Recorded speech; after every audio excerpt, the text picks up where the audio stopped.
Innovation, imagination, wonder.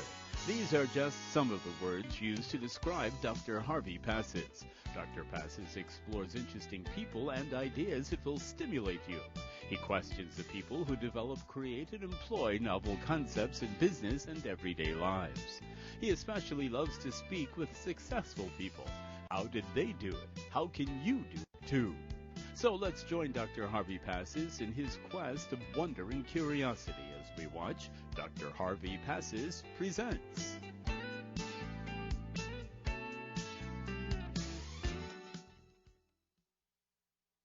Have you ever been to a birth? Have you ever witnessed a birth? Nah, I'm not talking about in the hospital when you see a baby being born. I'm talking about either the birth of an organization, the birth of an idea, the birth of maybe a new facility where great things can happen. I was very fortunate. A very dear friend of mine invited me to come down to watch the birth of a brand new Jewish temple, a synagogue. And this facility, well, you're going to learn more about it, but this temple, the people from the temple finally, after a long period of time, have a home. And I was there at its inception to watch it and see it and film it. And you're going to get a chance to meet some very interesting people and see how these things happen. And who knows, maybe you're involved in something where a similar thing could happen to you. And by watching this today, you could learn from what they have done over a very long period of time. So, first, I want to introduce to you the founding member of Temple Isaiah in Great Neck, and that's Bernard, or Bernie, Rosenberg. Bernie, pleasure. Thank you very much for coming down to the studio. My pleasure. I think this is absolutely terrific. And we'll move on right now to my good friend and one of the finest oral surgeons that I know of, and that's enough of a plug for you right now. That's Dr. Howard Isreal. Howard. Thank you, Harvey. Yeah, pleasure. Absolute pleasure. Always great to be with you and to speak with you. And over to your right is, last but not least, is the rabbi of Temple Isaiah. Rabbi, should I call you Ted or Theodore Soroka? Which one do you want? My mother only calls me Theodore. You can call me Ted. I'm going to do better than that. I'm going to call you a rabbi. Welcome. Shalom. Shalom. So these three people have been invited to come down here and speak about what has happened. And I want you to see this. We've got some video footage that I taped, and then I took about an hour and I squeezed it together for about 5 minutes so you can get a chance to see what this is all about. So make yourself comfortable, sit down, watch this, and then when it's finished, come on back, and then we'll get a chance to have a really good conversation with these three very interesting individuals, these pioneers. Okay, so ladies and gentlemen, if we can run the tape, I would be very happy.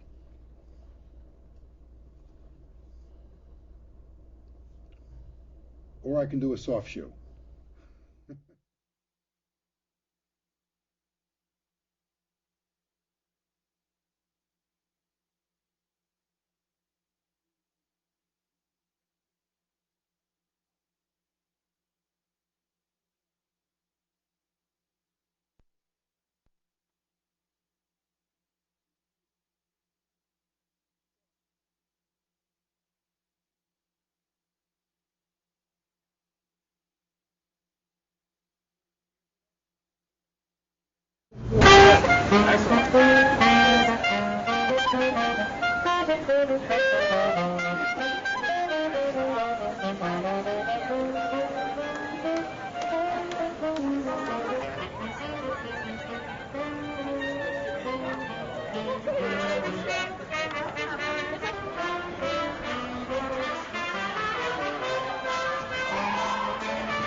moment in the life of Temple of Isaiah.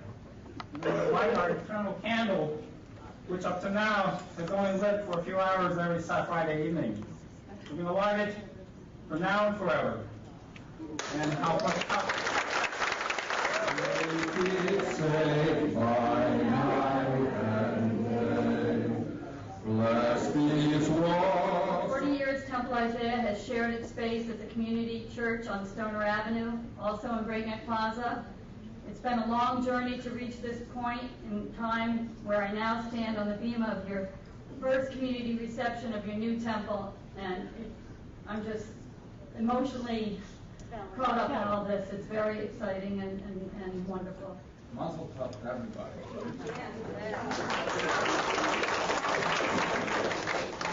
On the way over here, I was talking to my son Bill, and he reminded me that it took 40 years for Moses to get out of Egypt. And it's taken 40 years for us to reach this wonderful Temple Isaiah's 40-year journey leading to the completion of our new home will not be considered a biblical event.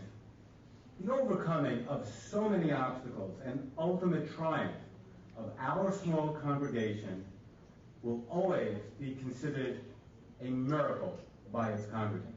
Jacob discovered the threshold, an in-between place where the mundane world meets the divine world. And this is what you're celebrating today. You crossed the threshold. Like a groom that carries his bride over the threshold and they begin their life together in a new home with the possibilities of sharing life together, you are crossing this threshold into new possibilities of sharing your spirituality, your communality with God and with each other.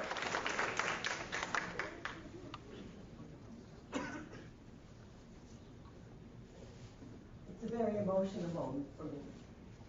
Today, the impossible dream has finally come true.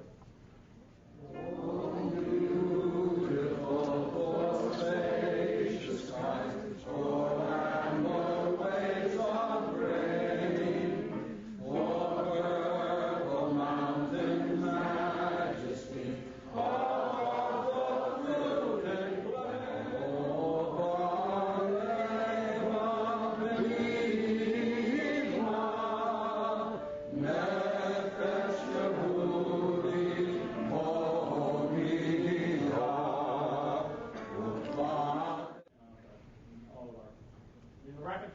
Redeemer, God bless you and keep you.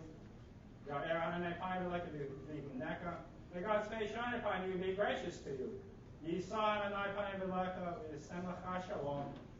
God's countenance look upon you. May God's countenance look upon this temple with compassion, with peace, and with joy forever and ever. And may God give you and give this temple peace. Please join me in saying, Amen.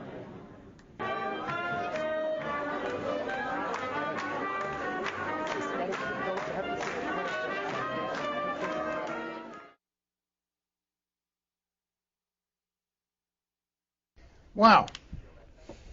So I know this was the first time that either of you had seen that, Right. but you'll get copies of it. You know, I know Howie's got some copies of it. Look, he's beaming on the beamer. It was terrific. It's terrific. It shows it all, and from the talks and the speeches that were made, and it's just a quick little capsule of what happened that day. But I was so impressed with what I saw, and I felt like I always end my shows talking about passion, and I felt the passion from everybody there. The journey was finally complete, but it's now the beginning, not the end.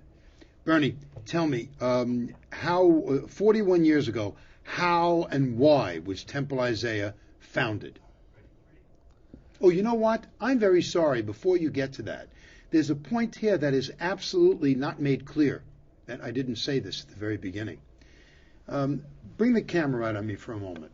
I just want to make a point to my viewer at home. For 41 years, Temple Isaiah has never had a home, and they've operated basically in other institutions. Or is it just one place? Just one place. Where was it? Community Church of Great Neck. At the Community Church of Great Neck, Temple Isaiah had services for Friday and Saturday, correct? And whenever we needed it. And whenever we needed it, you needed it. So they finally found a place that they built, and now they have a home after 41 years or 40 years in the desert of Great Neck. Okay, now let's go back. So, how was it founded? Temple Isaiah was founded by a group of people who had been members of another congregation in Great Neck, Temple Emmanuel. Right. Most of us who were the founders of Temple Isaiah had been officers, members of the board, and so on of Temple Emmanuel. We had devoted a lot of time to it, and we got a lot of nachas out of what we did there. However, there came a time where there was a new rabbi. The rabbi that we had, who was a man of great blessing to us, had passed away at a rather young age. And his successor was a fine gentleman, handsome. However, some of us just didn't feel that he brought to the temple what we had wanted, the intimacies that we had longed for and which we had previously had. We wanted our congregation to continue to be one in which everybody got the same attention from the rabbi if they needed it. Mm-hmm. Not that one got more attention than another because he was able to be a bigger contributor. Our thought was that for some people, a contribution of $10 is harder to come by than it might be for others with a contribution of $10,000. So we didn't want our relationship with the rabbi to be contingent upon a net worth statement, so to speak. We wanted our relationship to be as much of a one-on-one relationship as possible. And a spiritual relationship. Exactly. Not a financial, so to speak. And it turned out that this new successor rabbi, who was highly thought of in the rabbinical society, just didn't fit that bill. And some of us resented it. Strangely enough, the ones that resented it were those who got the attention of the rabbi, not those who did not, because we were all quite active in the congregation, and therefore our paths crossed with the rabbi's paths quite frequently. Mm-hmm. But we wanted that the rabbi would reciprocate and give to each of our members that which is due to them as Jewish members of a Jewish organization. Right. Well, let's take a moment and just move on right now for a second, because I have so much to ask you. So you moved on and you went ahead and you created Temple Isaiah. Okay. When you created this, briefly, because we don't have a lot of time left. Briefly, how did you come up with the name Temple Isaiah? Most of us had already selected a different name. We thought we would call the temple HaZikaron, Temple of Remembrance. We were that close to the Holocaust period then that it seemed to us that we should carry some identification along with us indefinitely. Mm-hmm.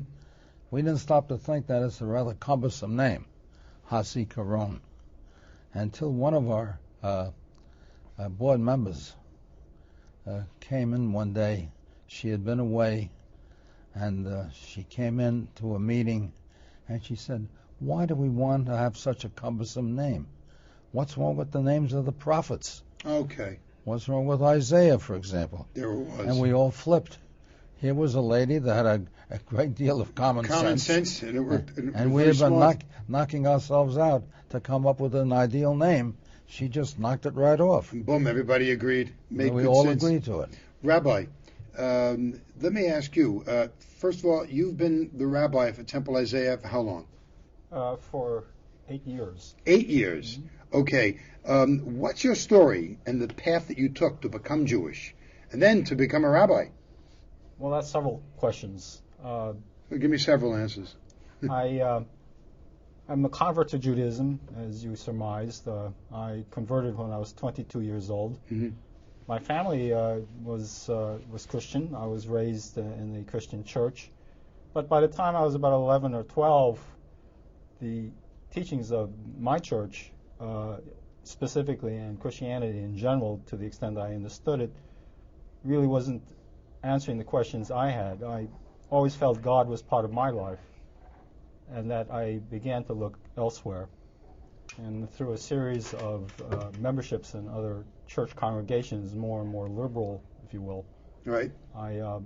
It was finally suggested that perhaps I ought to consider Judaism, because one of the things I wanted for my relationship with God was to be able to react and to have a direct relationship, which is pretty much a very much a Jewish concept, a Jewish value. And so I began looking at my local synagogues and talked to rabbis. And by the time I was 16, I had decided to seriously consider adopting Judaism as my faith. Growing up in the Upper West Side of Manhattan, it wasn't too hard to find a lot of Jews. Most of my friends were Jewish. Right, you went to Zaybars, you had a good time. Went to plenty of bar mitzvahs, more b'nai mitzvah than I did confirmation. Right.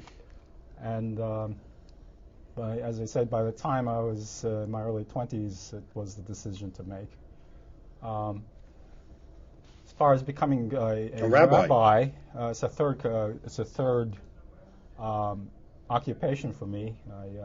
I started off in the math and science field, then I went into private business, my family business, and then ultimately in 2004, relatively a few years ago, I was ordained rabbi. The path that led me to that was synagogue, becoming a member of my local synagogue in Limbrook, New York, Temple Emmanuel of Limbrook. Another Emmanuel. Right. Another Emmanuel. And the rabbi there, who showed me the beauty of Judaism, said to me, it's possible for you to do whatever you want in Judaism. And he asked me to chant the Torah portion for Rosh Hashanah one year. It was as though asking me to perform dental surgery with no background. But in a year, I chanted the portion, and it was, as they say, the first step of a long journey. I became very much involved in my synagogue, became president of the shul, and when I was finished with my term of office, there was a lot of time on my hands, and I thought this was a great time to learn more about the Hebrew language, something that fascinated me. I'm a student of languages. And the easiest place to find a education in language was a local seminary that a friend of mine was attending. And one thing led to the other. Again, another rabbi said, you could be a rabbi if you really wanted to. And the time in my life was such that it was an opportunity that I could engage in. I owned a factory, so it was able to function on its own. I had a manager who could run it, so I was able to run off to rabbinical school and spend half my life as a rabbinical student and the other half running a business until I met up with Temple Isaiah, which was my student pulpit. Fascinating story. Fascinating story. Howard, let's hear your story. How long have you been a member of Temple Isaiah? I've been a member of Isaiah since... From your bris? No, that's too far back. Since 1986. So it's been that's a long time. 22 years. Why? Why did you go to that temple? I mean, Great Neck does not have, a dearth of temples. Why did you pick that? At that time, my wife and I had two young boys, and we wanted them to have a good Jewish education. Mm-hmm. So happens that my mother's uncle was a very, very prominent person in Jewish education. And amongst all of the temples that there are in Great Neck, he said, that Temple Isaiah, they have an unbelievable religious school. Really? So he said, this is where I think you should go.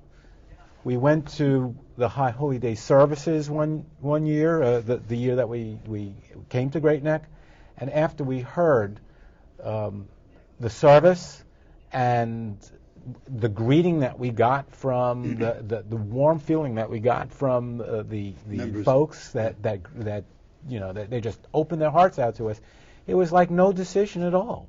It just was a wonderful place to start out. Why did it take so long to get your own building? Anyone pick that one? Well, I could try it. Go ahead, try it. Bernie will jump in. I know from Bernie. Bernie's taught me a lot of things as the founding president. I know that in the very long part of the history of the temple, there was fabulous relationship between the church and Temple Isaiah. It was beautiful. We mixed. It was respectful. It was a fabulous teaching experience. So it felt good to have that relationship, in essence. It was excellent. I mean, why look for a building? You don't need one because you had it. You had something that was really unusual, unique, and good. We had something that was really terrific and was unique.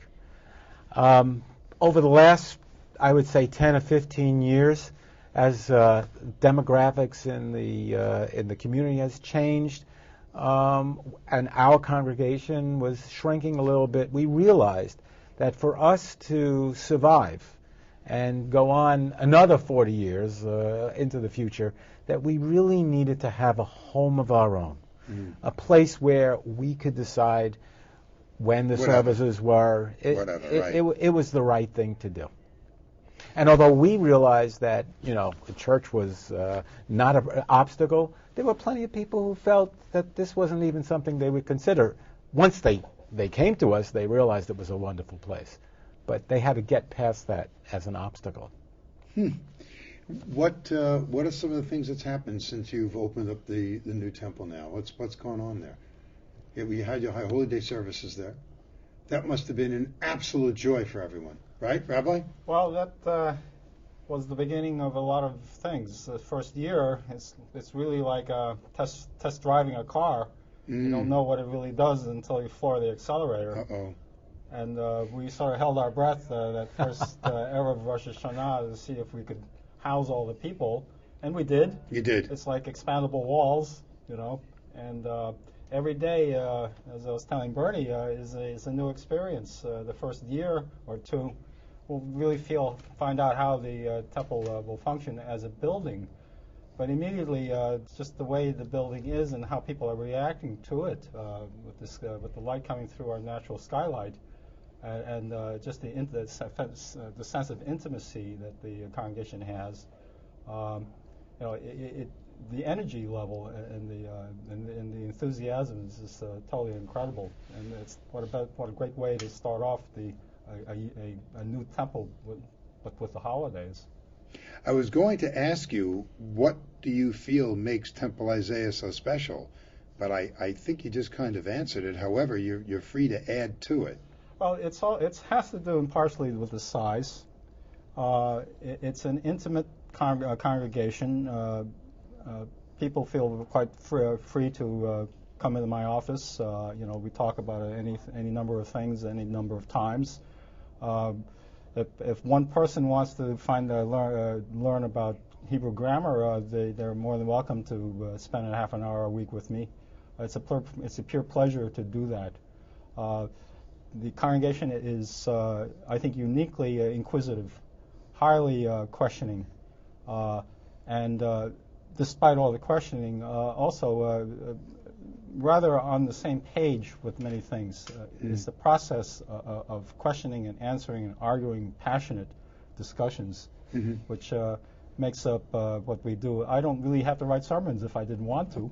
All I have to do is throw out a question, and I can sort of sit back and just listen to the congregation discuss it for the next hour. That's very true. It's the old story. One Jew meets another Jew down the street. They say, how are you? The other one says, how should I be? It's this way it always works with Jews. We're almost out of time. Time goes by like this. What do you see? I want to ask three of you the same question. And give me like about 30 seconds. What do you see as Temple Isaiah's greatest challenge? The greatest challenge for Temple Isaiah is to become a congregation for the entire community. Right now, it's the new home for our current members. And with a new home, we are attracting attention. And it would be really nice to get more children in our religious school, more parents. God only knows that this time of our society draws people to do other things other than go to temple a lot. But I think we offer a very religious and very spiritual environment that I think in the long run, families and children and our oldsters all together say we're a big family, not so much individual groups. Howard, challenge, 30 seconds. Our biggest challenge is not to be the worst dressed temple in Great Neck, because that's the way we are. We're just one big family. And actually, I'd say our biggest challenge is just for people to get to know us, because we've always been, at least we think, the best kept secret in Great Neck. But we know it, but we have to let the world know it too. Right. Bernie? I think the world is getting to know it, but it's a small world, because most people will not be willing to live according to the laid-back position that we generally take. Mm-hmm.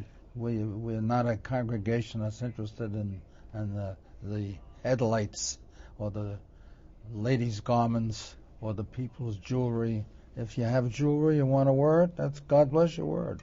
If you don't have jewelry, don't wear it, or don't wear it if you don't want to. It's not relevant. It's not at all relevant. You're saying everything is more spiritual than it is visceral. Well, it's more intimate.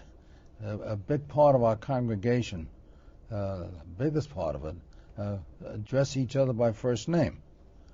They know each other. They're frequent in attendance at services.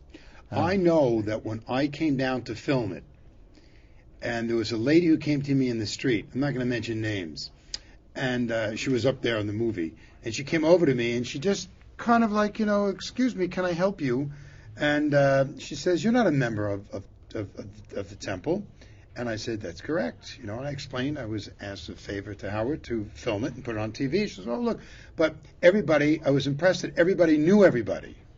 Everybody knew if there was a stranger there. And that was important, as opposed to maybe going to a temple that might have, 1,000 families, 2,000 families, or maybe more. Because then that becomes like going to a university. How do you know everybody? How does the dean of the university know everybody? I think this is terrific. We're out of time. I wanted to take this opportunity to bring all of you down here to show, my viewer at home what it's like when people want to get together and they want to be with the people that they care about being with, to celebrate God in their way together. And the fact that you have your own place to do this is a wonderful thing to see. So I'm glad that I was able to share this inception with you and to bring it on TV to let the world know about it as well. So you got 10 seconds. Any parting comments? Rabbi, Howard, Bernie, Curly, Larry, Mo. Well, I mean, as the current president, I would say we have wonderful plans to have an imprint on this community. And one of the things that we're hoping to do in the future very soon is to have a Holocaust memorial and archive that is for the public, for anybody to commemorate, remember a person. I want you to let me know when you do that, so that we can do a show on that, because that would be a terrific thing. And Bernie has a letter from that's going to be one of the first things in the archive. Well, we look forward to seeing that. Put it there, Bernie. We got to get off and give him the high sign. We got to get out of here. Okay. Howard, Dr. Isreal. Thank you, Harvey. A pleasure. Rabbi Soroka, a pleasure. Thank you, gentlemen, very much. I hope you got a lot out of this. It's a very interesting thing. And just like these gentlemen and the rabbi's congregation, whatever you do it with passion, or what's the use? Dr. Pass is saying, see you again next time. So long for now. Again, thank you. Thank you.